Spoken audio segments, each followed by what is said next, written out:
Bienvenidos a una nueva sesión de SGM Literatura, de nuestra parte, digamos, más literaria del Festival de Cultura Alternativa Sui Generis Madrid. Y en esta ocasión, bueno, como siempre, miramos un poco a lo que nos apasiona, a las letras quizá más recónditas, a aquello que lo hace un poco diferente. Bueno, pues en esta ocasión tenemos a dos invitados excepcionales para hablar de una temática que bueno, que puede circundar quizá aquello que, bueno, pues el culto, la religión, aquello que se mezcla directamente con la narrativa fantástica y que da tantísimos frutos dentro de ella. Y para la excusa, digamos, para hablar de todo esto, bueno, pues no deja de ser, si no me da bien el reflejo, este fantástico ejemplar. Vamos a hablar como digamos, vamos a decir que es una antología de relatos, porque en formato en sí es una antología. Ya veremos qué abanico nos ofrece este libro de Ana Martínez Castillo, Ofrendas, editado por Eola Ediciones, en su colección de narrativas de lo insólito. Y digamos que esto, bueno, pues no deja de ser de la excusa de todos de estos temas que vamos a tratar hoy, ¿no? Con vosotros, que os agradecemos muchísimo vuestra presencia aquí hoy. Para hablar de todo ello tenemos a su autora, Ana Martínez Castillo, también editora en Il Limbo Ediciones, y a Julio Ángel Olivares, profesor del Departamento de Filología Inglesa de la Universidad de Jaén, director de Uniradio Jaén y gran experto, digamos, en toda la materia. Así que muchísimas gracias a los dos por acompañarme y muy Nada, buenas. gracias a ti. Buenas, David. David, muy buenas tardes. La verdad que un placer. Bueno, el placer yo creo que es nuestro porque creo que no podríamos estar mejor acompañados. Y bueno, como os decía un poco, quizá la parte más suculenta de lo que vamos a tratar hoy es, bueno, pues esta antología. Que yo decía en un principio, bueno, que es eso, sí es una antología de diferentes terrores, pero bueno, ya veremos si es exactamente una recopilación al uso. Pero antes de ahondar en eso, una de las cosas que sí que me gustaría, Ana, es preguntarte quizá cómo surge y cuál es el proceso de creación de ofrendas. Bueno, pues surge porque a mí me rondan muchas veces terrores relacionados con lo religioso. Mm, Eh, la religión me parece una de las cosas, y sobre todo la cristiana, todas. mm, Pero bueno, la cristiana quizás es la que nos pilla más cerca, estamos inmersos, lo queramos o no, creamos o no, en esa cultura, ¿no?, que nos rodea, y tenemos los santuarios y tenemos las catedrales y tenemos las iglesias y toda esa colección de santos que yo los miro y me parecen terribles. mm, Y yo quería escribir en torno a ese tema. No mm, solamente la religión, porque en ofrendas no solamente hay temática religiosa, sino también pues el concepto de alma y un poco mm, de lo que trasciende, ¿no? Y este libro, pues yo empecé a idear relatos con esa temática a propósito. Eh, Salvo uno que se añadió después al final, que es mm, el último de la danza, que no era un relato que tenía antiguo, pero venía muy al hilo, porque al fin y al cabo yo siempre escribo más o menos sobre los mismos temas. mm. Pero sí fue, fue concebido así, fue surgiendo a lo largo de un verano en el cual yo estuve pensando caras del terror, maneras del terror en torno al tema. Por- Están, pues eso, sí. sí, no, no, digo, porque tú además, tu anterior libro también era Reliquias, ¿no? Entonces quizá la temática está ahí siempre pendiente. Sí, la Pero sí. temática siempre está ahí, Mm, pero sí que es verdad que Reliquias será una recopilación ujú, de relatos, algunos más nuevos, otros más antiguos, y, y no se percibe de forma tan patente el estar hechos a propósito en torno a un concepto. ujú, Sí que tiene el concepto de lo antiguo, reliquias, pues aquello que permanece, que pervive. Bueno, hay un hilo pequeño, ligero, hilo conductor que se le puede sacar a los relatos porque, como hemos dicho, me obsesionan los mismos temas, ¿no? Mm. Pero Ofrendas creo que es mucho más redondo, mucho más compacto por eso, porque está escrito a propósito, buscando esas caras de lo ritual, esas caras de la ceremonia, del acto de ofrendar, de entregarse a algo superior, pues con toda la idea. Ujú. Sí, fíjate que además, bueno, yo estaba pensando cuando hablabas, ¿no? Un poquito de que al final, pues la religión, los cultos, ¿no? No sé qué tendrá que parece que al final son temas, quizá la religión da miedo en sí, ¿no? De muchos, y todavía sigue siendo a veces como un tema tabú, ¿no? El intentar mezclar la religión con la ficción, y incluso la ficción forma parte también, con todo el respeto evidentemente a todos los cultos, ¿no? Pero la ficción es una parte importante de la creación, ¿no? De mitos, de cultos y de algunas escrituras, ¿eh? No sin meternos en más jardines, pero creo que sí, ¿no? Que es Sí, claro. fundamental, ¿no? Además, se supone que la religión existe en el mundo para ser una explicación, para Efectivamente. ser algo liberador. Y mucha Ujú. gente que sigue los cultos, nosotros no nos metemos ni en el libro, yo no me meto en cada uno lo que quiera. Eso es, eso es. Solo que no es una crítica Mm, lo que se está haciendo en ofrendas ni mm, nada de eso. Eh, Sino que, bueno, pues plantear ese lado oscuro que tienen las cosas y como ujú. las cosas tienen un lado oscuro, pues este también lo tiene. Sí, sí, Entonces sí, es un sí. poco eso. Eh, y, y sí, visto desde, claro, cuando estás dentro, cuando tú eres creyente o participas de una comunidad religiosa y tal, pues es bueno para la Ujú. gente que lo sigue. Luego no nos vamos a poner a analizar las dinámicas de poder y de control y todo eso político muchas veces. Ahí no entramos, pero Sí. bueno, se supone que la religión explica el mundo y te quedas tranquilico pensando que va a haber un más allá, que va a haber un castigo, que va a haber un premio si eres bueno y tiene su función.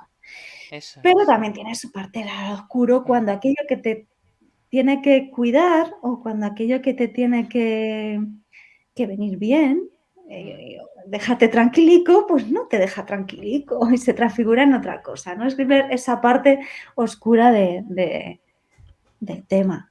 Sí, pero fíjate que estaba yo pensando, digo ahora,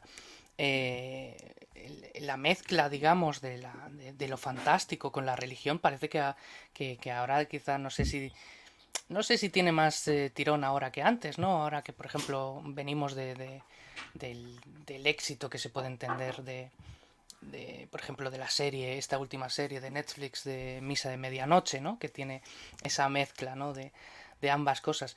Pero a mí sí que me gustaría, por ejemplo, Julio, sí que me gustaría preguntarte, mm, que antes hablábamos un poquito de que si esta antología no es algo al uso, ¿no? No es una recopilación de relatos sin más, ¿cómo podríamos definir la obra, ¿no? O qué hace de ofrendas, pues, un conjunto de relatos que podamos llamar diferente. Bueno, pues a mí lo primero que me gustaría destacar sin duda y subrayar es que Ana Martínez es una de esas voces nuevas, ¿verdad? Mm, Que están innovando mucho dentro del panorama del terror o de la literatura no mimética en nuestro país, por supuesto trascendiendo las fronteras patrias, y además yo he tenido el privilegio no solo ya de ser lector de sus obras, sino también de presentarla en algún foro y también de estudiarla, porque uno de los relatos de Reliquias, pues la verdad que me atrajo tanto que decidí finalmente presentar una ponencia en un congreso y bueno, también se va a publicar ese escrito. Por lo tanto, ya digo, tengo el privilegio de haber ahondado y de haber, de alguna forma, pues también estudiado a Ana entre líneas, no solo lo que ujú, es la superficie de su obra. Y efectivamente ella hablaba de un hilo un poquito más lábil en Reliquias en cuanto a lo que se supone es una temática o digamos una especie de ordenación o de epicentro temático, Pero es cierto que ella se caracteriza, o su literatura se caracteriza por el contraste. Y a pesar de que Ofrendas, es cierto, sigue una línea muy definida, yo creo que también se puede definir como una especie de caleidoscopio. Porque si algo sorprende, y son muchas las virtudes de Ana Martínez, pero si algo realmente sorprende al lector es su capacidad a la hora de trasladar ciertas temáticas, bueno, pues a partir de, yo diría que lentes muy contradictorias, porque es una persona que ahonda mucho, como decías y como ella decía, en lo mítico, en lo trascendental, en lo intangible, pero lo hace de forma visceral. Ella tiene un estilo y además a mí me sorprende mucho porque yo soy más de estilo barroco, pero la verdad que me atrae mucho su estilo absolutamente directo, un estilo muy inmediato, un estilo realmente, como he dicho, visceral, que atrapa directamente al lector, pero a la hora de hablar de cuestiones que realmente nos hacen reflexionar. Ella afirmaba, bueno, la religión debe estar ahí para cuidarnos, pero no nos deja realmente tranquilicos, decía Ana. Y realmente su obra lo que plantea es eso, justamente, eh, una especie de lienzo de cuadro con delimitaciones muy claras, con trazos absolutamente muy visibles, con trazos muy transparentes en todo, pero es un estilo absolutamente, yo diría que espasmódico, un estilo como si nos estuvieran diciendo sobre un escenario algunas frases que como actores o actrices tenemos que repetir, nos están recordando, pero al mismo tiempo hay muchos puntos suspensivos, hay muchos entre líneas y por lo tanto impelen al lector realmente a aproximarse al texto y bueno, a reflexionar sobre ello.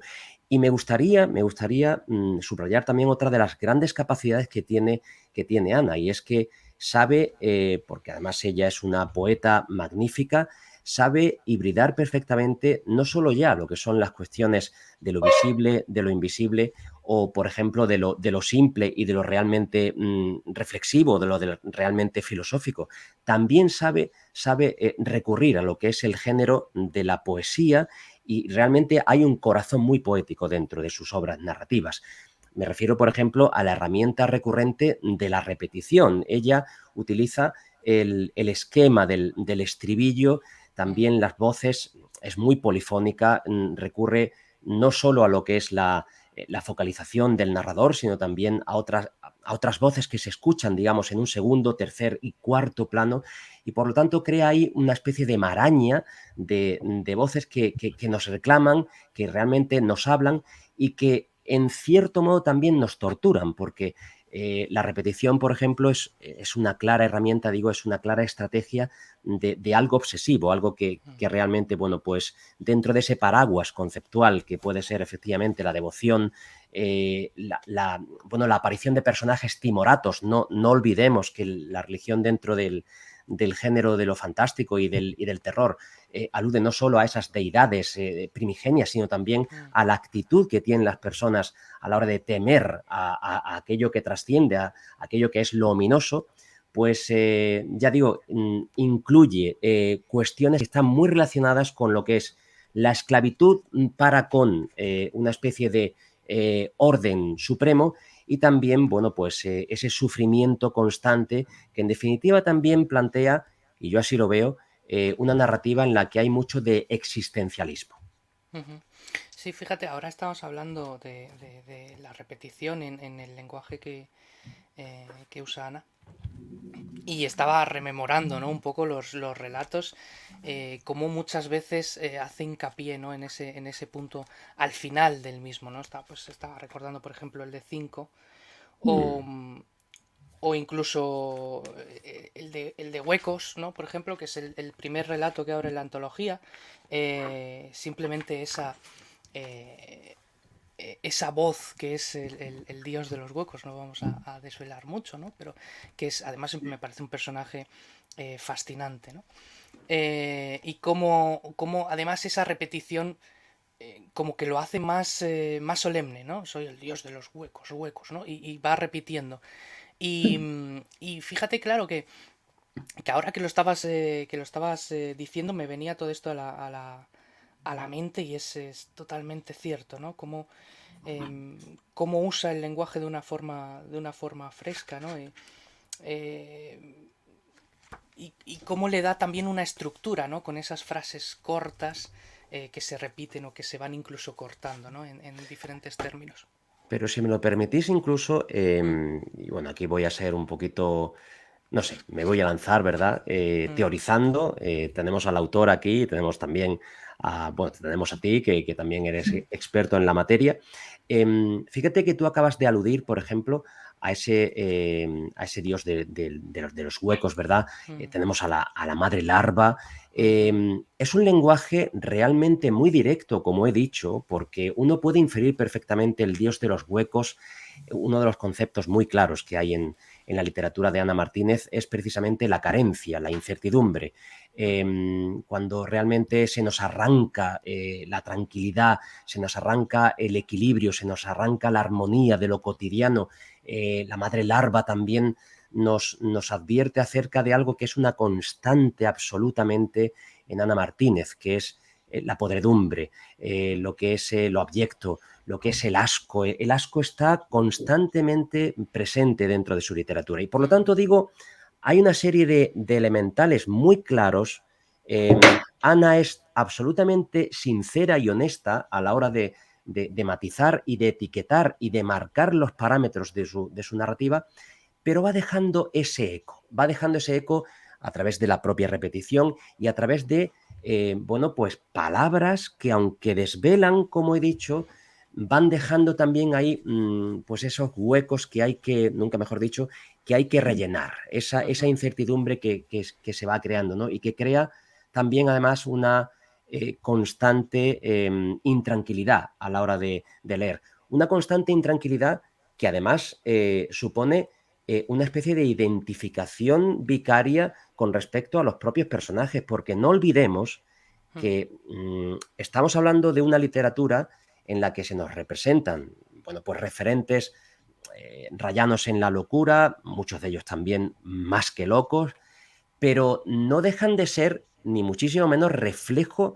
de lo que nosotros podríamos ser en potencia. Es decir, no me cabe la menor duda de que la intención, y me corregirá Ana, la intención que tiene la autora, desde luego, es presentar un mundo que a pesar de, bueno, parecer estar lejano a nuestro sentido común o sentido de lo cotidiano, realmente está muy cerca, está a un paso. Yo siempre me acuerdo del impulso de la perversidad al que se refería Edgar Allan Poe.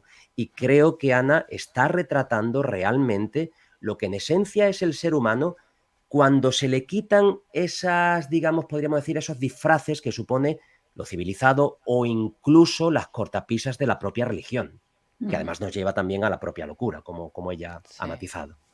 sí, sí, sí, Sí, sí. sí, totalmente. Es la idea, es la idea. Además, Mm, sí, a mí me interesan mucho los monstruos interiores. ujú, Em, que a pesar de que en muchos relatos que he escrito aparecen y que están también aquí en Ofrendas, por ejemplo, el propio Ofrendas, que da mm, título a la literatura, sí, que es un conejo gigante, que es un dios primigenio al estilo Lovecraft, Mm. ni ujú. mucho menos es el monstruo de la historia. Eso se Efectivamente, veía sí. también en Reliquias. Al final es como la locura y lo delirante y el asco y lo abyecto y todo lo que es esencialmente mm, negativo nos puede asaltar y está dentro de nosotros. No nos puede asaltar, no, nos puede aflorar porque está dentro de nosotros. Ujú, Y eso se ve también muy bien en la religión y los temas trascendentes y cuando entra en juego, pues eso, fuerzas externas, en teoría, que al final se van a mezclar con nuestras fuerzas internas ahí ya sin cortapisas. Y me gusta mucho retratar personajes bastante ya idos de la cabeza. Sí, fíjate, Sí. porque ahora que mencionabas ofrendas, al final yo lo que veía un poco es que estos monstruos que aparecen o estos dioses primigenios, al final es una excusa para justificar lo monstruosos que son los personajes, ¿no? Que es lo que tú decías, ¿no? Los personajes de ofrendas se ve muy bien como Mm. sale de ellos mismos, ¿no? Además es un relato que luego lo comentaremos más adelante, yo me lo pasé genial leyendo ofrendas. que dicho así a lo mejor parece un poco burdo, ¿no? Pero yo lo disfruté muchísimo. O incluso en Huecos, ¿no? También se ve a esa madre bueno, que abandona a un hijo en el coche y se va de ella tranquilamente. Y de hecho Se va ahí como un que rato, se lo... va a ser un Sí, rato hasta que te efecti- pasa algo. efectivamente, claro, sí, sí, sí. Sí, Em, yo sí que me gustaría, volviendo un poquito como cerraba Julio, que hablaba, pues eso, justamente pues de la religión, ¿no? Pues del culto, de la adoración, del fanatismo, que es lo que al final está presente en ofrendas, que es todo este eje, ¿no? Que al final, bueno, pues lo vertebra de alguna forma. A mí al final lo que se me viene a la cabeza, y tú de hecho lo comentabas, ¿no? Un poquito a Lovecraft, es esa herencia que tiene del horror cósmico, ¿no? Y me gustaría que nos hablases un poquito de esto, ¿no? De cómo, bueno, de si realmente es ese horror cósmico, porque no solo es Lovecraft, sino también tenemos a Clara Stone Smith, ¿no? Eh, quizá en ofrendas. Y sí que me gustaría un poquito que nos hablases de esa herencia de la que bebe. en realidad en ofrendas hay dos relatos muy vinculados con el horror cósmico y con Ujú. Lovecraft, Sí. que es de forma muy evidente, porque se dice, bueno, a lo mejor en los dos es muy evidente, no sé. Mm. Uno es ofrendas, el que hemos dicho, lo que pasa es que aquí pues el monstruo primigenio pues un conejo Ujú. gigante que aparece ahí en el corral de unos paisanos en un pueblo y se desencadena ahí Puerto Urraco 2. Me Totalmente, gusta, sí, sí.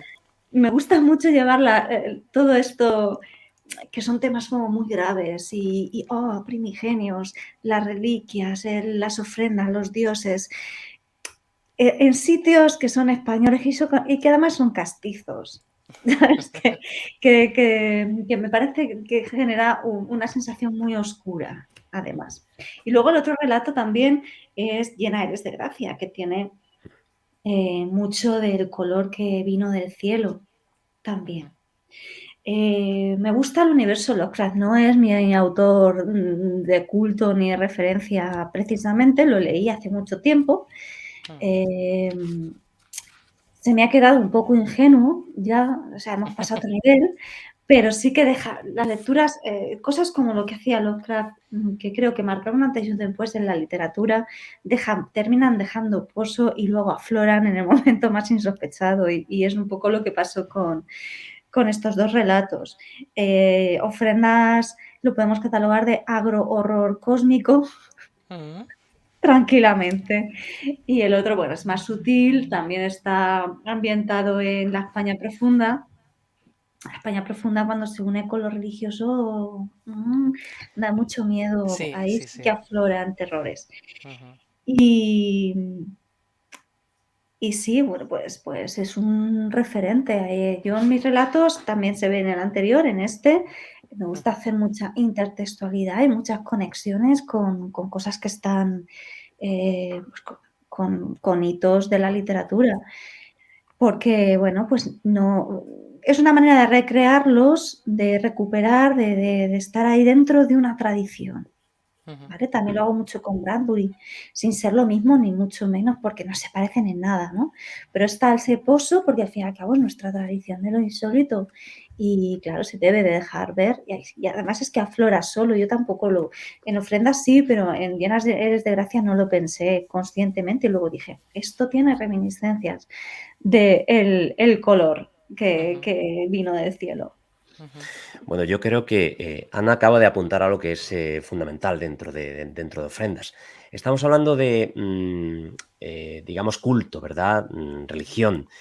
Y ella, que es una persona, bueno, más que docta en la materia de la literatura, lo que hace precisamente es desmitificar, bueno, pues referentes, digámoslo así, entre comillas, casi dioses dentro de la literatura o textos que en un momento dado, ¿verdad?, se pueden haber convertido dentro de la tradición bueno, en referentes sacrosantos. Ujú. Yo quedé fascinado absolutamente cuando en Cántico, ¿verdad?, podemos ver cómo San Juan de la Cruz resucita, es decir, Sí. se desmitifica ese personaje, o por ejemplo, un relato que a mí me parece fascinante también, que es el de la danza, cómo recupera, ¿verdad? Además, con ese concepto que yo tengo más que subrayado en esta obra, que es el de la intertextualidad, cómo recupera el eco, además de forma espasmódica, lo he dicho también al principio, ¿no? Cómo va recuperando esos ecos de ese poema del siglo XIV, ¿no? De la danza de la muerte. Y por lo tanto, creo que también hay mucho de eso, hay mucho de arrodillarse en cierto modo, ¿verdad?, en reconocimiento a aquello que ha sido un sustrato, que es un sustrato cultural, literario, pero arriesgarse de forma muy brava y además de forma muy original a reconducir, a actualizar y a reescribir esa tradición literaria. Y luego hay otra cuestión que efectivamente hay un parangón clarísimo entre la literatura y sobre todo este libro y lo que es el germen de Lovecraft, pero insisto nuevamente en algo que dije al principio. A mí lo que más me llama la atención de la literatura de Ana Martínez es su voz absolutamente inmediata, su voz absolutamente cercana en el sentido de es un estilo simple, desde el punto de vista más positivo, es un estilo muy directo y Lovecraft sí que creaba mundos, ¿verdad? También con ese aspecto intangible, pero a partir de la acumulación de muchos detalles que al final realmente no nos llevaban a una visibilidad absoluta. Ana sí es clara a la hora de puntualizar, sí es clara a la hora de describir, aunque va dejando, como hemos dicho, ese eco para que uno vaya pensando qué es lo que está pasando aquí, ¿no? Por lo tanto, ella habla de verdad, de agroterror. Yo lo veo, y además me gusta mucho esa ambientación, yo lo veo con un gótico absolutamente rural, muy específico, emparentado con lo que es lo patrio. Y yo creo que en este sentido tanto se ha hecho, ¿verdad?, dentro de lo que es el panorama de la crítica literaria referida al género fantástico en España, tanto se ha hecho por reivindicar un género absolutamente propio. Bueno, pues aquí tenemos la clara refrenda y la clara ofrenda, ¿verdad?, de lo que se puede hacer en nuestro país utilizando nuestros, no solo medios y nuestra creatividad, sino también nuestro entorno, que además, como decía Ana, es verdad que da mucho yuyu. Sí, sí, Sí. sí. Además se habla mucho de, y lo veo muy bien, a mí me fascina muchísimo el gótico, ese concepto que es el gótico andino de las compañeras damas oscuras latinoamericanas, porque nosotros podemos tener un gótico manchego también. Sí. Y sí, claro, a ver, los relatos, aunque tengan ecos de Lovecraft o de Bradbury o de otros autores, eso no implica una imitación del estilo, ni una imitación de Lovecraft, ni ningún tributo, ni nada. Es una cosa totalmente distinta, que no tiene nada que ver, pero que sí que tiene ese pozo de la tradición. Sí que tiene el venimos de aquí, tenemos esto y ha dado una vuelta a todo y ahora estamos en otro punto muy distinto. Quizás hablando de los mismos conceptos, porque los mismos conceptos nos siguen dando miedo, nos sigue dando miedo aquello que viene de no se sabe dónde, que aparece en tu granja y contamina todo, nos siguen dando miedo los dioses primigenios que no desconoces el concepto, es lo que permanece. Pero luego se sigue actualizando todas las cosas y dándole tu toque de original y trasladándolo, pues puede ser aquí a España o donde sea. Y en cuanto al Bueno, estilo, claro, yo siempre he pensado que uno cuando escribe tiene que ser un poquito actor. Es como ser actor de teatro, actor de cine. Uno tiene que estar dentro, ser ese personaje. Entonces, cuando yo escribo, soy las niñas que sacan de la tumba a San Juan de la Cruz y soy los del pueblo que de pronto se encuentran al primigenio ahí, que es un conejo, y soy la que se ha caído dentro del agujero en huecos, y soy la niña maniática con las cosas de la casa que se le muere la madre. Y entonces, ¿cómo van a hablar? ¿Cómo hablan? ¿Cómo se expresan? ¿Cómo ven el mundo esos personajes que son así? Y eso es lo que yo trato de llevar con ese lenguaje a a cada uno de los relatos. Ponerte dentro de la cabeza de ese personaje. Yo estoy recordando justamente aquel relato sobre el que yo trabajé, ¿verdad, Elvira? En Reliquias, y una de las cosas que yo destaqué precisamente fue que Ana sabe perfectamente ponerse, lo decía ella, adaptar lo que es el léxico, lo que es la sintaxis, lo que es el lenguaje, a lo que se supone es la focalización dentro del relato. Y en ese caso era el punto de vista de una niña. En este caso, y lo ha dicho ella, una de las cosas que más me sorprendieron de Ofrendas fue cuando me encontré con el lenguaje castizo, es decir, parecía que estaba leyendo a Delibes. Fue una cosa que me sorprendió tremendamente, pero que aporta muchísima riqueza, ¿verdad?, a lo que es el libro. Por eso decía que Ofrendas, es cierto, puede tener un hilo conductor muy definido, pero los relatos son absolutamente diferentes los unos de los otros. Hay muchas constantes, sin lugar a dudas, pero hay un manejo del lenguaje, yo diría que una estilización conceptual, una estilización también en cuanto a lo que es el propio uso, ¿verdad?, del idioma, que lo hace realmente rico. Y yo muchas veces me planteo, ¿verdad? Me planteo cómo es ese proceso de creación por parte de Ana, porque me sugiere que es una especie de creación automática, es decir, las palabras salen conforme le vienen a la mente, es una especie de verbalización de un monólogo interior. Hay mucho de eso, hay mucho de esa inmediatez a la que yo me he referido antes. Y no sé si habrá un proceso de pulido del estilo exagerado. No lo creo, porque conserva la frescura, y esta es otra de las características que tiene su literatura, la frescura, digamos, original, tal y como seguramente se le plantean las ideas a Ana, así se reflejan en el texto, es lo que me parece. A ver, yo planifico bastante. Es que hay una mezcla. El proceso es una mezcla y armónica. Yo me hago mi escaleta del relato, sé de lo que va a ir y me voy viendo por dónde va pasando, pero luego sí que es verdad que yo entro dentro del papel y sí, empiezo a escribir. Y hay veces que leo las cosas y digo, ¿pero lo he escrito yo? ¿O me lo han soplado? Sí, practico en poesía, muchas veces practico la escritura automática, de dejar volar la conciencia, te pones así en un estado de exaltación, que le digo yo, y tú tiras ahí, ¿no?, a escribir. Y luego se le da forma, luego sí, pulo, claro, pulo muchísimo porque si no, no habría por dónde pillarlo algunos trozos, ¿no? Pero es una mezcla de planificación y de dejar fluir. Y sobre todo de meterse dentro del papel. Yo creo que es fresco porque es una actuación. Fíjate qué contradictorio, pero tú entras dentro. Yo noto cómo piensan los personajes y qué es lo que harían los personajes, y soy los personajes. Canalizo a los personajes ahí para escribir un poco como ellos actuarían. Dentro de una planificación hay una mezcla de Sí, las dos porque yo cosas. creo que hay una especie yo siempre lo comparo con la interpretación de un músico de jazz, es decir, tiene muy clara cuál es la escala de notas para no salirse de ello, para no romper la armonía, pero improvisa. Y yo creo que tú tienes claro, ¿verdad?, cuáles son los compartimentos estancos de las temáticas que afloran, que tienes ahí, ¿verdad?, marcadas casi como tatuadas al alma, y después, pues, eso, van surgiendo las cosas como esas notas, ¿verdad?, que flotan, y que yo estoy convencido, y además tú acabas de subrayarlo, de que bueno, nacen de forma automática, pero dentro de unos esquemas, ¿no? Sí, sí, totalmente.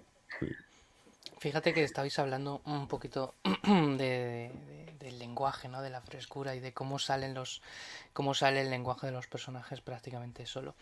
Eh, y claro, quizá es que el relato de Ofrendas, el que da el título al conjunto, es el más evidente, pero es que es verdad, y yo invito aquí a todos a leerlo porque te introduces, justamente leyéndolo, te introduces en ese léxico del que hablábamos, que es que o sea, prácticamente parece que estás con esos personajes pues eso, de la Castilla quizá más profunda, ¿no? Y de cómo utilizan la sintaxis o cómo utilizan una diferente jerga, ¿no? Esa variante geográfica, ¿no? Y la verdad es que es impresionante. Yo, por ejemplo, veo a ofrendas como un conjunto, ¿no? De diferentes hilos. Y a mí sí que me gustaría que desgranaseis, ¿no? Entre ambos un poquito hacia dónde lleva el viaje que nos propone los relatos del libro, ¿no? ¿Qué temáticas tratan? Hemos mencionado evidentemente algunos, hemos mencionado huecos, hemos mencionado cántico, ¿no? Que me parece una genialidad, o incluso danza, ¿no? Que es ese toque gótico final, ¿no? Mm. Pero sí que me gustaría eso, ¿no? Que hablásemos, o que hablaseis, mejor dicho, vosotros, un poquito de los diferentes hilos que componen esta antología. Yo es que esto lo planteé. Mm, Claro, todos los relatos no van sobre dioses, ujú, todos van efectivamente. sobre algún tipo de culto, Ujú, ¿vale? Pero hay una división entre, está la dicotomía almas, fantasmas, espíritus, y por otro lado, pues sí, entidades superiores, ¿no? ujú, Llámale dioses o lo que sea. Entonces habría, pues, por ejemplo, en Huecos sí que tenemos el personaje, es un dios, el dios de los huecos. Catostromancia sería más bien temática espíritu, alma, el otro lado. ujú, La madre larva, volvemos otra vez. Este es un relato de folk horror. ujú, Eh, sí, un poco neopagano, pero también muy español, muy de la Mancha. Pero bueno, es una distopía ujú, donde eso se percibe menos, es distinto el planteamiento a ofrendas. Y aquí también tenemos el personaje en torno al cual gira todo, que sería una diosa, en este caso primitiva, una diosa primitiva, la madre larva. ujú, En ofrendas tenemos ese conejo primigenio. En cántico, aquí estaríamos hablando más, perdón, de espíritu, alma, el otro lado, o lo que vuelve de ahí, y esa adoración a ese personaje que regresa. Llena eres de gracia también sería, bueno, en este caso es la Virgen María. ujú. Y la danza, bueno, es que estamos hablando de un vampiro, de una vampira en este caso, que como es del siglo XV, pues es ultra religiosa también, ¿no? Y entonces ella, claro, o sea, tú vuelves de la tumba del siglo XV, pues tienes tus cosas del siglo XV. Entonces, bueno, pues también sería la religión en torno a ese personaje, eh, como es el vampiro en este Ujú, caso. Y yo los iba dividiendo un poquito así, ¿no? Para que tocara distintos tipos de creencias, de culto, y al fin y al cabo todos, en todos los relatos sí que lo que les une más que eso, pues es que de alguna forma algún personaje en cada uno de los cuentos se entrega, ujú. se ofrenda, o es ofrendado o se ofrenda a sí mismo. Que creo que también es un concepto bastante perturbador y que a mí me obsesiona mucho. No sé si Julio tienes algo ahí más que poner. Sí, yo aludías tú, ¿verdad?, a Catoptromancia, que además me parece un relato con una ambientación.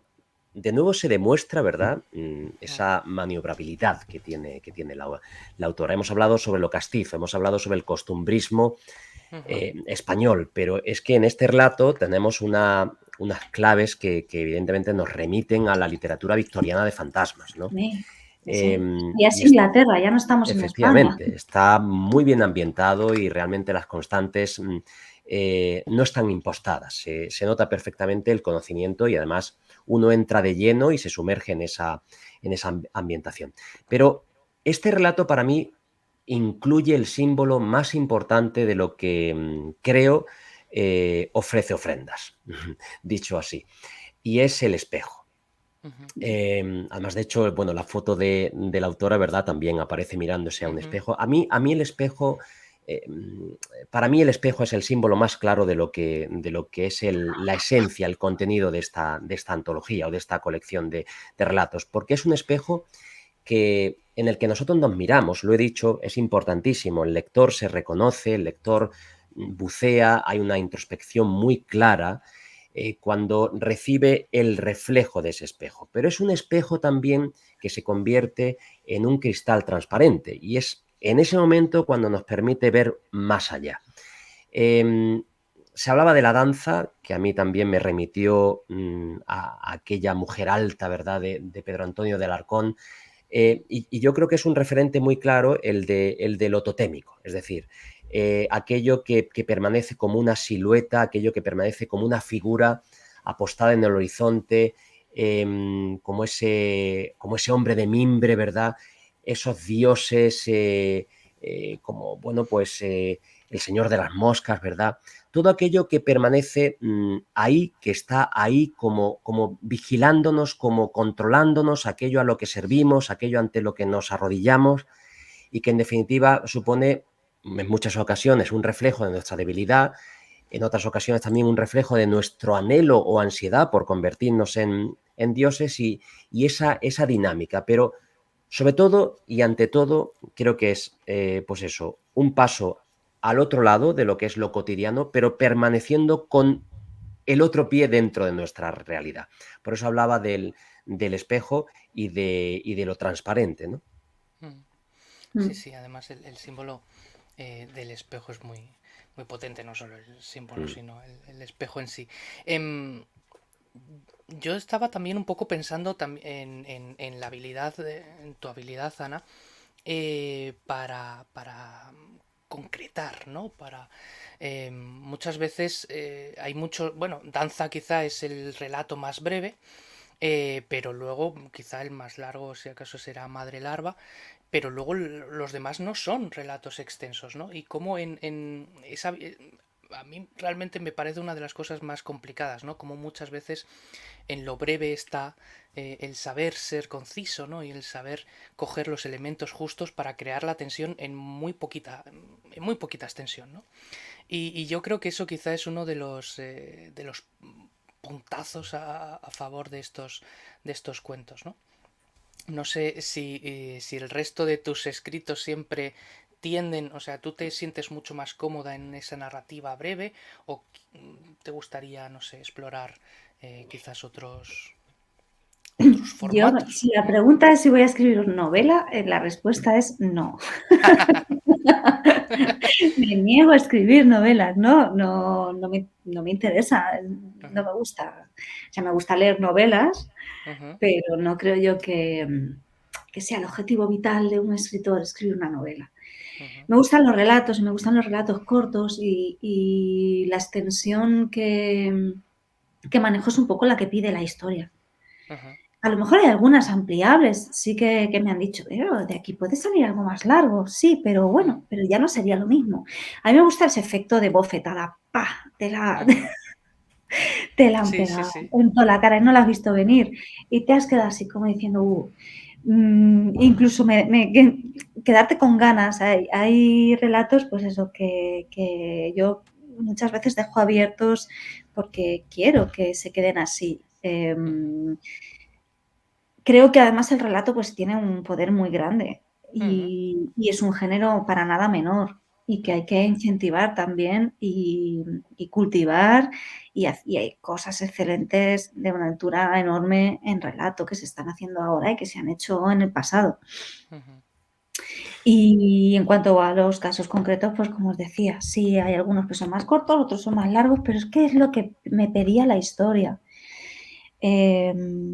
Yo creo muchas veces que si tú alargas por alargar, alargas por alargar, eso se va a notar y va a perder esencia lo que estás diciendo. Quizás se contagia más contando menos ujú. que contando más. Y al final Sí. el efecto bofetada, el efecto Dios que ha pasado aquí, no lo puedes conseguir con cosas más largas, Ujú. más extensas. Eso Pero me es que refería yo, yo que es una habilidad, ¿no? Es Mm. complicado conseguirlo.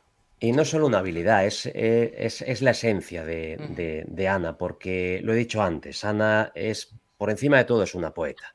ujú, Y evidentemente el lenguaje poético requiere intensidad, requiere brevedad, requiere, por más que las palabras en poesía tengan, bueno, pues eco y reverberación, diferente interpretación, ambigüedad, etcétera, etcétera, pero ella está acostumbrada a escribir a golpe de timón y, digamos, con un pulso frenético y además de forma acotada. Y yo diría que con ese impulso, yo antes he hablado de espasmo y ujú, cuando yo leo a Ana, hago un ejercicio y hago un experimento muy curioso. Primero me leo el relato y después, bueno, miento. Primero leo el relato a vuela pluma, es decir, voy paseando la mirada por la página, me voy quedando con algunas palabras sueltas, las que, digamos, voy compilando y al final el relato tiene sentido, porque he ido, digamos, bueno, pues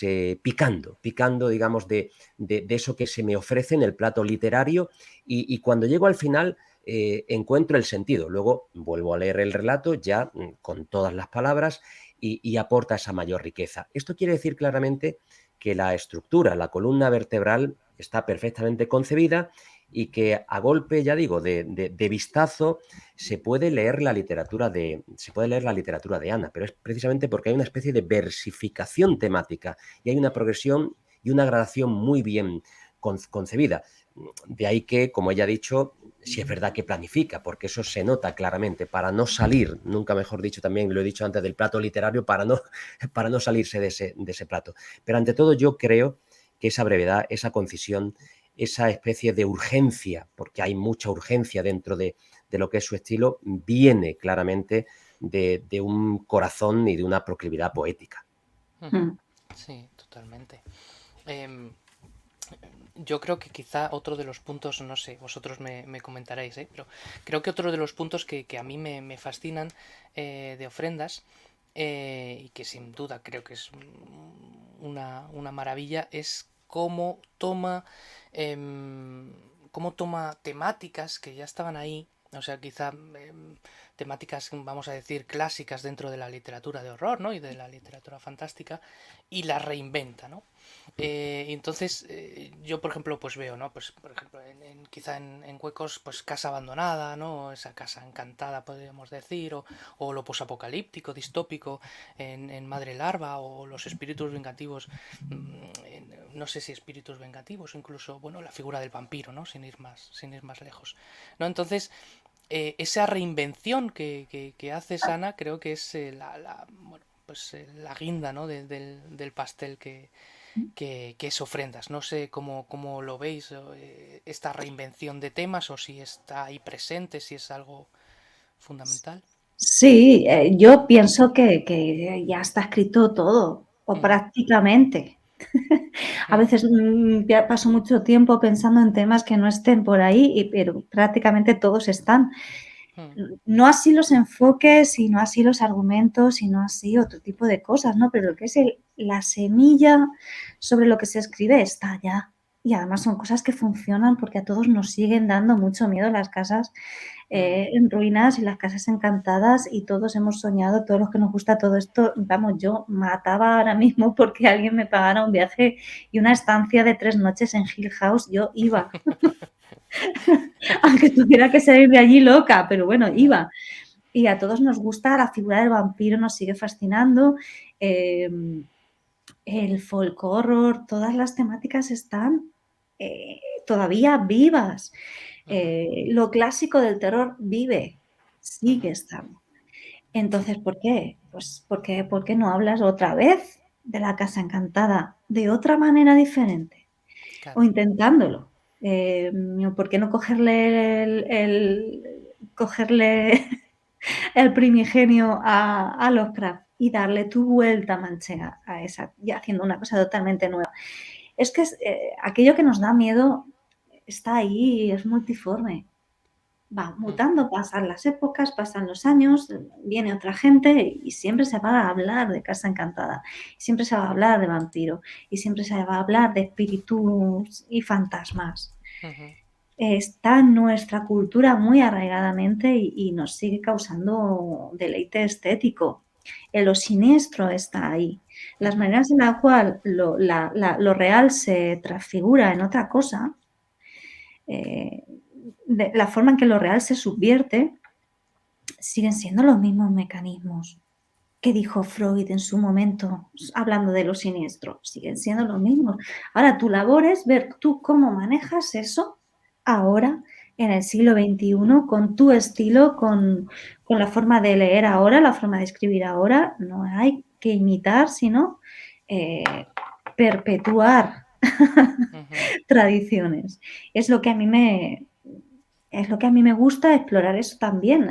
A mí me resulta muy divertido cuando voy a escribir, estoy escribiendo otro libro de relatos, bueno, estoy escribiendo 2 al mismo tiempo. ¿Por qué? Pues porque soy así. Yo qué sé. Y es la manera en la cual le voy a dar, la focalización que voy a coger, el lenguaje, la parte literaria que literaria, poética, me refería, que voy a meter para que sea una cosa distinta. Eso es terriblemente divertido. Y ahí yo creo que está la riqueza de ahora, ¿no? Hay que inventar cosas nuevas. Bueno, hay que inventar si quieres, pero si no quieres, no tienes por qué. Coge la misma casa encantada del siglo XIX y conviértela en la casa encantada nueva del siglo XXI. Ahí está el reto, pienso. Sí, Bueno, sí. es que Ana, lo decía, ella es una escritora, yo diría que estéreo, ¿no? Porque escribe dos libros a la vez. Ella citaba al principio, ¿verdad?, de esta agradabilísima tertulia, citaba el concepto de transfiguración, lo ha vuelto a decir ahora. Creo que es evidente que dentro de la cuestión que planteabas, David, la transfiguración es algo, bueno, pues importante a la hora de destacar pues, el propio reciclaje de la literatura, tanto que hablamos ahora de reciclaje, la sostenibilidad de lo literario, y aunque parezca que aquella morfología del cuento de Vladimir Prop es algo desfasado, está ahí, es decir, efectivamente los elementales están ahí, es decir, cómo funciona un relato, cuáles son los elementales, cuáles son los términos, ¿verdad? Lo decía Ana, aquello que nos asusta, aquello que bueno, pues es siniestro, aquello que realmente nos eriza el vello, eso está ahí. Solo hay que saber cómo combinarlo, solo hay que saber cómo, bueno, pues darle una vuelta de tuerca, ¿verdad?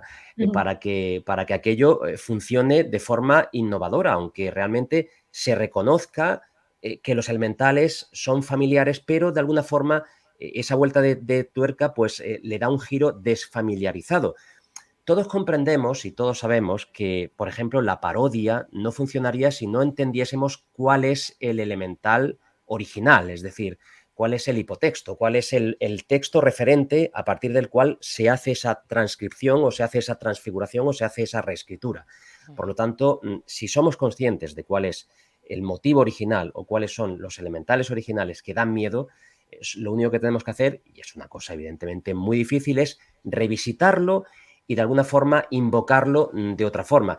Esto no deja de ser una especie de literatura fantasmática, porque estamos despertando aquellos elementales que están dormidos, aquello que, por ejemplo, hizo Hitchcock, ¿verdad? Con Psicosis, dijo, los mitos de principios del siglo XX, el vampiro, el hombre lobo, la momia, etcétera, etcétera, ya no nos asustan. ¿Qué es lo que tenemos que hacer?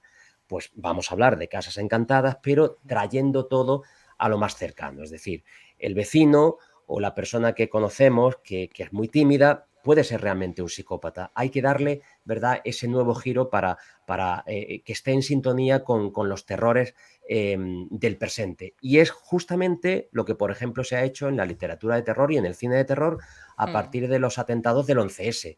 El terror se revolucionó por completo y el enemigo se transfiguró también. Esto es una cuestión proteica, va sin duda alguna cambiando con el tiempo. Quizá me gustaría preguntaros ya algo, quizá para ir cerrando, para ir terminando. que sin duda me lo estoy pasando genial. Pero sí que me gustaría, viendo un poco Ofrendas, y ya que estás inmersa en la producción, en más producción literaria, sí me gustaría preguntarte a ti, Ana, si estás más cómoda en la primera persona, porque la mayoría prácticamente quitando danza, ¿no? Al final todos más o menos usan creo, estoy a lo mejor, Sí, sí, no sí, sé si, sí. pues todos usan la Sí. primera persona, no sé si estás tú más cómoda en la primera persona y incluso a ti, Julio, sí que si realmente la primera persona es como propia, no sé si propia del terror o propia o como que quizá transmite, es capaz de transmitir más la incertidumbre, ¿no? No sé cómo qué La primera piensas. persona, yo estoy cómoda en las dos, en primera Mm, y en tercera persona, incluso también podría estar cómoda en segunda persona. ujú, Em, pero estos relatos en concreto a mí me pedían una primera persona. Yo cuando me ponía a pensar en, vamos a ver, Ana, ¿cómo lo vas a escribir? Me nacía, otros relatos que he utilizado han sido en tercera persona, en reliquias, bueno, en fin. ujú, No tengo yo problemas para eso. Pero sí que es verdad que estos me nacían, surgían en primera persona, a lo mejor porque necesitaba, sí, la primera persona considero que apoya más, sirve mejor a la verosimilitud del relato, sobre todo cuando estás escribiendo sensaciones del personaje, cuando estás en los terrenos que está Ofrendas, ujú, se crea mucho mejor, mucho más visible para el lector, creo yo, eh, ese ambiente y ese interior del personaje, ¿no? ujú, Y surgieron así, porque me lo pedía el cuerpo. ujú. Otros que estoy escribiendo van en tercera persona y es un Vale. poco, para mí es una lección que hace el argumento, el relato, el foco y cómo viene. Ujú, Luego ya intenté, sí que vi, porque originariamente había otros relatos aquí, ujú, en este volumen de ofrendas que quité. Eh, bueno, y metí otros, bueno, hubo ahí unos cambios. Y luego vi que sí, que claro, que casi todos estaban en primera persona. Y dije, bueno, pues también añade redondez, ¿por qué no? ujú. Sí, sí, El sí, sí, último, pues como es totalmente. el último, pues en tercera persona. Bueno, son un poco, tampoco, quiero decir, salió de esa forma y podía haber salido de otra, pero salió de esa forma. Mm, Bueno, el punto de vista es una cuestión absolutamente esencial dentro de la literatura de terror. ujú, Cuando se escribe en tercera persona, evidentemente hay un distanciamiento más acentuado, por más que sea un narrador testigo, con respecto a lo que son los eventos y por lo tanto no se traslada con la misma inmediatez al lector. Cuando es una primera persona, ¿verdad? La que está narrando, la que está, bueno, pues marcando todo lo que es la visibilidad del ambiente y lo que sucede, lo que se da es una inmediatez testimonial y esto básicamente es fundamental. Insisto en lo que he dicho antes, la identificación para el lector con respecto a lo que se va narrando en ofrendas es esencial, pues evidentemente para acercar a ese lector, porque es una voz, y yo así empecé a sentirlo desde la primera línea de ofrendas, es una voz que te confiesa algo, es una voz reconocible, es una voz que al principio incluso puede resultar cómplice hasta el ujú, momento en el cual se produce ese primer, bueno, esa primera grieta, ese primer crujido, cuando tú empiezas a notar que hay algo raro, ¿no? Pero ya no puedes evitar estar escuchando a la persona que te lo está contando. Y en este sentido, a mí me gustaría hacer alusión también a, bueno, lo hemos citado antes a Poe. Los narradores en primera persona de Poe te están contando algo. Tú sabes que ese narrador no es fiable porque es un narrador loco, pero llegas a entender en cierto modo, bueno, pues sus pensamientos. De alguna forma no lo justificas, pero sí que entiendes dentro de, empatizando con el propio personaje, entiendes qué es lo que te está contando y entiendes por qué llega a hacer ese hecho aberrante o por qué llega a cometer un asesinato o por qué se siente de tal forma.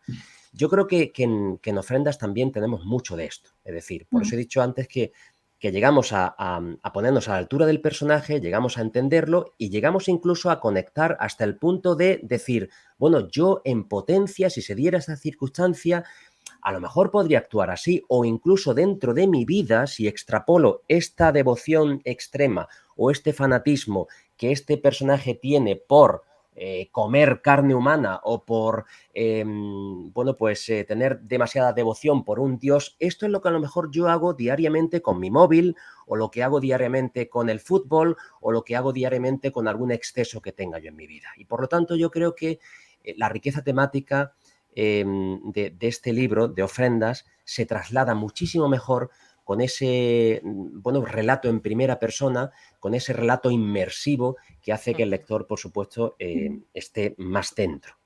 Es que la primera persona sirve mucho más para contagiar, que al final es lo que se trata. Atraparte, contagiarte y hacerte partícipe. Se puede conseguir también con la tercera, pero la primera da más juego a esas voces, a la polifonía, al meterte, a la hora de escribirlo, como he dicho antes, te metes dentro de ese actor y te metes dentro de ese personaje y eso te sale en primera persona, de manera mucho más, más rica y mucho más creíble al final. De hecho, Y... sí, perdona. No. No, digo que de hecho el relato ofrendas en otra cosa que no fuese en primera persona. No, Claro, ahí lo interesante es ver cómo ellos están hablando, cómo ellos piensan, que no haya un narrador ahí externo que te está explicando cómo piensan, sino que tú es que estás viendo y oyéndolos directamente como si estuvieras ahí en la plaza, el pueblo, y te están diciendo, pues apareció un conejo gigante en el corral. Y lo estás viviendo porque son ellos lo que te están hablando a ti, te lo están contando. Entonces, claro. No, iba a decir que el terror, si se puede decir así, parafraseado, tiene mucho menor efecto. Y esto lo podemos ver, por ejemplo, Drácula, un cuento, digamos, una novela, una obra que se refiere en tercera persona, aunque evidentemente hay personajes que hablan en primera persona cuando escriben su diario, cuando graban, ¿no?, en el fonógrafo. Pero ese ente sigue siendo la tercera persona. Cuando en Entrevista con el vampiro habla en primera persona, hay un salto cualitativo muy evidente. Y cuando tenemos también en el cine casi el docuterror, ¿verdad? Todo aquello que aparece con REC y esa especie de cámara al hombro que te va contando algo al mismo tiempo que está sucediendo. Porque otra de las cuestiones no es solo ya la primera persona, es también el tiempo verbal que se utiliza, porque no es lo mismo hablar o referir o contar una historia en pasado que contarla en presente. Si tú la cuentas en presente, el lector está abismado en una situación que está sucediendo en ese instante y que probablemente ni siquiera el propio narrador sabe qué es lo que va a ocurrir, porque no tiene conciencia plena ni ha podido compilar todo aquello que ha sucedido. Y por lo tanto, esa cuestión también es diferencial, ¿no? Sí. Mira, si os apetece, quizá podríamos terminar. No sé si tenéis como pensado una parte para leer de ofrendas. Antes sí que me gustaría, Ana, preguntarte algo así muy rápido. Si el título Ofrendas fue una decisión editorial, o sea, poner por título a todo el conjunto Ofrendas, o ya lo tenías tú claro. Lo tenía yo claro. ¿Sí? Vale. Lo tenía yo claro. Sí, que tenía que ser ofrendas. De hecho, le cambié el título al cuento de ofrendas, no se llamaba Ofrendas. Vale. Se llamaba El que habita en el corral. Luego pensé, no, Ana, vas a ponerle ofrendas y así le da título, porque quería justificar de alguna forma. Yo tenía claro que quería que se titulara así el libro entero y cambié, modifiqué ese título del cuento para que tuviera así un sentido, una referencia con un relato del interior. Sí. Pero me gusta cómo suena ofrendas, me gusta el concepto de ofrendas. Creo que es un poco el hilo conductor que sigue todo y tenía que ser así. La gente me dice reliquias y ofrendas y lo siguiente. pero bueno, es que me parece que lo transmitía la idea muy bien, esa palabra, ofrendas, porque te viene a la mente un concepto y te viene a la mente pues las imágenes no religiosas de llevar, ¿no?, a los dioses o algo superior, y un poco me parecía que resumía todo, ¿no? Organizaba todo el conjunto. Totalmente. Pues Julio, si quieres, si tienes Sí, yo, allí... yo estaba revisando y, bueno, Mm, insisto, para mí Ana supone siempre un placer. Bueno, la literatura, ¿verdad? Lo que ella escribe, por supuesto, también como persona, pero también supuso un reto y supuso una sorpresa, porque ya digo que yo, el estilo de Ana no es el que practico ni es el que suelo, ¿verdad?, leer. Y tampoco, bueno, jamás he recitado o jamás he leído textos como el que voy a leer ahora. Eh, Solo que, claro, como estamos hablando de ofrendas, y me parece que este refleja muy claramente cuál es el espíritu, al menos, de este relato, pues por eso lo he escogido. En la parte 5, ¿verdad? Si se puede decir, en el epígrafe 5, capítulo 5 de ese relato, si se puede hablar de capítulos dentro de un relato, escribe así Ana Martínez: si el Mariano se ha cargado a su mujer, yo quiero cargarme al cabrón de Aurelio y dárselo al conejo. ¿Qué coño? Yo no tengo mujer y el Aurelio de los huevos no para de tocarme las narices con las lindes. Mira que es cansino. Que no, joder, que no. Que el bancal es mío y punto. Si el conejo quiere sangre humana la tendrá, y la de Aurelio vale como ofrenda igual que cualquier otro. Con que sean humanas ya le vale al animal. Pues eso, así de claro, se lo dije. A estos sí lo vieron bien. El bicho se había zampado ya a la parienta del Mariano y quería más sangre. Nos lo dijo y de fondo resonaban los truenos. A lo tonto se había formado una tormenta de 3 pares y la tarde estaba oscura. Nos metimos en la casa a cambiarnos de ropa, lavarnos un poco y pensar cómo íbamos a hacer para cargarnos al Aurelio. Rómulo, que tiene muchas luces, determinó que lo mejor era hacer que viniera a la casa. Al hablar del bancal, invitarlo a un chatico y vino y pillarlo desprevenido. El procedimiento después era el mismo: martillazo y motosierro. Si una cosa funciona bien, hay que cambiarla. Así que me acerqué a su casa. Me abrió y me puso esa cara que pone él, de expresión cejijunta y desconfiada. A veces daba la impresión de que el Aurelio se creía más que nadie y que nos odiaba a todos, que se cagaba en nuestros muertos. Vaya un tío cenizo. Solía ir al bar y mirar a los parroquianos fijamente, como si le tuviera ojeriza a todo el mundo. Teníamos claro que nos ponía a caer de un burro. El caso es que me abrió la puerta, me miró y se sacó el palillo de la boca. Traté de ser amable, le dije que ya estaba bien lo de la tontería esa del bancal, que éramos personas civilizadas y que las cosas se hablaban. Que Mariano y Rómulo me habían aconsejado zanjar ya ese tema tan desagradable, que le esperábamos allí, casa el Mariano, para invitarle a un chato vino y tratar el tema. Pero como me miró, pensaba yo que me iba a echar de allí a patadas, pero no. Ojeó primero el cielo oscuro de tormenta y después el reloj. Venga, estaría ya a las 8, dijo, y casi que me cerró la puerta en las narices. Así que nada, ahora a esperar a que venga ese cabrón, que verás qué sorpresa se va a llevar, verás qué sorpresa. Pero oye, mira, que se joda. Me parece excepcional totalmente. Sí, a mí ya te digo, yo te lo decía antes, Ana, yo me lo pasé genial con ese relato en concreto. Y me parece maravilloso. Así que bueno, creo que es el cierre perfecto para esta Sí, charla que hemos vamos a tenido cerrar con... en alto. O sea, lo que podamos decir después ya no tiene sentido. Totalmente. Adoremos al conejo. Bueno, pues de verdad ha sido un placer hablar con vosotros dos. Muchísimas gracias por estar aquí, por hablar de ofrendas y de otros temas que nos han salido que circundan la obra. Recordamos un poquito, pues, qué ofrendas... Ay, es que da el reflejo, pero bueno. Refleja. Sí, que ofrendas de Ana Martínez Castillo, pues ahí está. Ay, Editado por Eola Ediciones y nada, y de verdad que merece muchísimo la pena. Muchísimas gracias a los dos y nada, y ya sabéis que sois siempre bienvenidos aquí en Sui Generis, Madrid. nada, muchísimas gracias a ti, David. Un placer siempre, ya lo sabes. Y nada, cuando quieras, aquí estoy.